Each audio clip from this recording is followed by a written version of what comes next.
நடந்து முடிந்த மக்களவைத் தேர்தலில் பாஜக பெரும்பான்மை இழந்து கூட்டணி கட்சிகளின் ஆதரவோடு தான் ஆட்சி நடத்தி வருகிறது. 100 நாட்கள் நிறைவு செய்திருக்கும் மோடியின் 3வது ஆட்சியில் கடந்த 10 ஆண்டுகள் போல் தன்னிச்சையாக செயல்பட முடியாமல் திணறி வருகிறது பாஜக. ஆட்சியே தன் கையில் இருந்தாலும் பாஜக கொண்டு வரும் திட்டங்களை நடைமுறைப்படுத்தாமல் எதிர்க்கட்சிகள் மற்றும் கூட்டணி கட்சிகளின் நெருக்கடியால் திரும்ப பெற்று வருகிறது. ஆனாலும் ஒரு சில திட்டங்களில் எந்தவித சமரசமும் இல்லாமல் விடாப்பிடியாகவும் இருக்கிறது.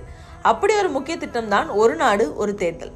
இப்போது மத்திய அமைச்சரவையும் இந்த திட்டத்துக்கு ஒப்புதல் கொடுத்திருப்பது முக்கியமான அரசியல் நகர்வாக பார்க்கப்படுகிறது. 2014 முதல் பாஜக ஒரே நாடு ஒரே தேர்தல் முறையை முன்மொழிந்து வருகிறது. நடந்து முடிந்த மக்களவைத் தேர்தலின் போது கூட பாஜகவின் தேர்தல் அறிக்கையில் ஆட்சி பொறுப்பேற்றால் ஒரு நாடு ஒரு தேர்தல் திட்டம் அமலுக்கு வரும் என்ற வாக்குறுதியை கொடுத்திருந்தது. நாடு முழுக்க எதிர்க்கட்சிகள் இந்த திட்டத்துக்கு எதிராக நின்றாலும் கூட பாஜக தன் பிடியிலிருந்து இறங்கி வராமல் இருந்தது.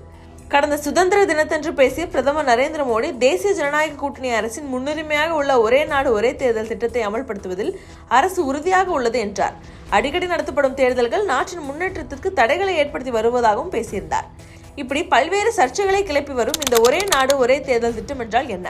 நாடு சுதந்திரம் அடைந்த பிறகு புதிய அரசியலமைப்பு சட்டத்தின் கீழ் முதல் பொது தேர்தல் 1952ஆம் ஆண்டு நடத்தப்பட்டது.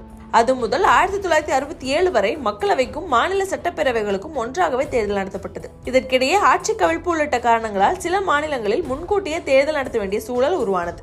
தற்போது மக்களவை மற்றும் சட்டப்பேரவை தேர்தல்கள் வெவ்வேறு நேரங்களில் நடத்தப்படுகின்றன.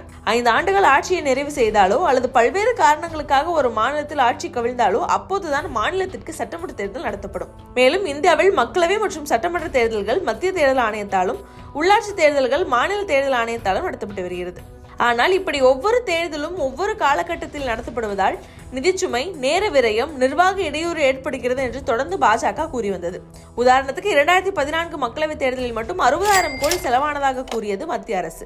இதற்கான ஒரே தீர்வு ஒரே நாடு ஒரே தேர்தல் தான் என்றும் பாஜக வலியுறுத்தியது. முன்னாள் குடியரசுத் தலைவர் ராம்நாத் கோவிந்த் தலைமையில் குழு ஒன்றை அமைத்திருந்தது மத்திய அரசு. இந்த குழு ஒரே நாடு ஒரே தேர்தல் தொடர்பான தனது ஆய்வறிக்கையை கடந்த மார்ச் மாதம் மத்திய அரசிடம் ஒப்படைத்திருந்தது. அதில் முதல் கட்டமாக மக்களவை மற்றும் மாநில சட்டசபைகளுக்கு ஒரே நேரத்தில் தேர்தல் நடத்தவும், அதைத் தொடர்ந்து 100 நாட்களுக்குள் உள்ளாட்சி தேர்தல் நடத்தவும் பரிந்துரை செய்தது. அதாவது ஒரு நாடு ஒரு தேர்தல் நடைமுறைக்கு பதிலாக ஒரு நாடு 2 தேர்தலை செயல்படுத்துவதே சாத்தியம் என்றும் சொல்லியிருந்தது ராம்நாத் கோவிந்த் தலைமையிலான குழு.